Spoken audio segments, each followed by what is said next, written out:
Let's talk about a brand building activity you can do. Well, maybe you're tied into the house, you can't get out like you used to. There's opportunities to do things that will get you business as this thing subsides and we get back to some sense of normal living. And it's going to be something that's evergreen. These are one of those things that I see agents have and they're successful. And I see a lot of agents say, I wish I had it. I should do that. It's a great idea, and never get to it. So this is a great time to check this activity off your list. Build out your blog. Don't get overwhelmed. Don't get intimidated. I'm going to show you how easy and simple it is to start doing this. Why would you want to have a blog and build one out? First of all, it's going to show you're engaged in your market. No matter what's happening, coronavirus, the housing bubble we saw, the terrorist attacks we saw that disrupted our economy, there's always something to talk about. There always was in those times. And there were people who went from, selling high-end homes to short sales to all these different niches and made a lot of money. There's going to be people who are buying and selling now and are going to have to buy or sell in the future as a result of this, and they're going to need your help. And a blog is a great way to stay engaged. Couple other things that you'll benefit. You'll rank on Google as people search your blogs and get traction. It's going to drive traffic to your website, which is really important, especially if you're building a brand. Now, the number one rule on creating content, there's 3 points here. It must be engaging, entertaining, and educational. Get their attention, keep them reading, and tell them something they did not know before. You have a lot of knowledge as a real estate agent, or if you're a new agent, you still do. You're going through education, you're familiar with your market, you know things that they don't know, and if you can tell them in a short, precise way that's engaging and educational, you'll be the agent that they reach out to. So I'm going to share 5 steps to creating an effective blog post. Number 1, plan your blog post. Don't just sit down and grab pictures and odd things and think, okay, this looks good. Plan it out. See what people are searching. Think back at what people are asking you, or if there's a topic that you just did some research on, write a blog post about it. So choose a topic or conduct interviews or research. So if you have a topic, research it a little bit more, maybe do an interview, a phone call, and then create an outline. Double check your facts, and now you're ready to write a blog post. Step 2, you must get attention. You want to craft a headline, a hook, something that when someone reads, they're going to stop in their tracks and go, what, huh? And they're going to continue reading. It's either something that they were thinking in their head, a pain point, something that grabs their attention, informative and engaging. This is so important because that's going to grab their attention. And you can do this with any topic. So you can choose your topic and then choose your hook. Be a little creative, search some things online, and then choose a hook. Step 3, write your blog post. Now this is the fun part. You're going to want to lead into the content with an interesting statistic or a story to hook the reader in after that one sentence hook. So you want to hook them in. Stories are a great way to do that, or something they did not know. Then transition to the main point of the article, the main point that you want to get across. Next, you want to expand on all the points in your outline and break it down. Write transitions between your points so it flows smoothly in the reader's mind. You want them to continue to read. And then use subheads to break up the content. This is going to help if they look at it really quickly. Something might catch their attention. If there's some headlines in there that are bold, it's going to grab their attention and bring them in.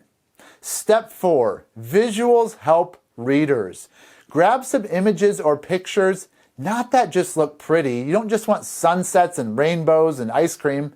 No, you want things that are going to portray emotion or a graph or something that's going to grab their attention. This will enhance your post, improve the flow as they're reading through it, You can even add some humor in as well for that entertainment factor. And then it can explain complex topics.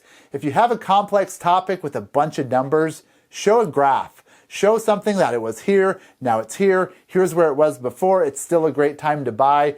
That picture can tell them something that's complex, very simple, very quick, and keep them engaged. Step number 5, edit your post. This can be scary. This is where a lot of writers trip up on editing because they don't want to give up anything they worked for. It's like a movie. There's 80% of the movie left on the cutting floor. This is where you want to concentrate it down. Make sure to avoid repetition. You want your points clear, concentrated down, and condensed to get the point across. So read your blog post aloud and see how it sounds, how easy it is to read. Then have someone else read it, and then they can provide you feedback. And don't be defensive. That feedback is going to be worth its weight in gold. Keep sentences and paragraphs short. Don't be a perfectionist. Keep it short, keep it to the point, and don't be afraid to cut or adapt your writing last minute. Sometimes we about publish it last minute, we think, oh, I'll change that or just cut that out, and it can be some of the best moves. But just do this, and as you do it, you'll get better the act of doing it consistently versus trying to get a perfect blog post, because if you perfect one blog post, you've missed out on so much. Growth comes in consistency, and as your readers read your post, they want to hear the next one and the next one and dig deeper, so you're going to want to have more than one post. Now, where do you post these? Well, you can post them on your website, but then also post them on Facebook, LinkedIn, Google My Business. Any profile platform where you can post a blog is going to be great. And that's one thing to remember. As you write these blog posts, it's not just for one area. Scatter it all over it, repost it, use it multiple platforms. Another good point is Google will look at that and see it here, see it here, see it here. They love that. It says this information is relevant and consistent with what people are searching. Next, you want to send them out to your sphere. Your sphere of influence is an important part. Send them out email, share them on social media, message them on social media. Maybe print some out and mail them out. You're at the house, you typed up some blog posts, put them in the mail. People are still getting mail, and it's a great thing to follow up on after you mail them out. Next, you want to prepare for growth. This time you might find yourself in the house with not much to do. This is a great time to start your blog. But as you get busier, it may not be front and center like it can be today. So now is the time to schedule out your posts, see what topics are getting traction as you build them out, and schedule ahead ideas and posts that you want to write over the next year.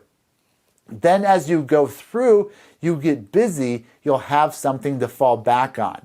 Have a list of topics, blogs written, and maybe 4 months of blogs pre-written, and then you get busy, right? Life's going to turn back to some sense of normal after this.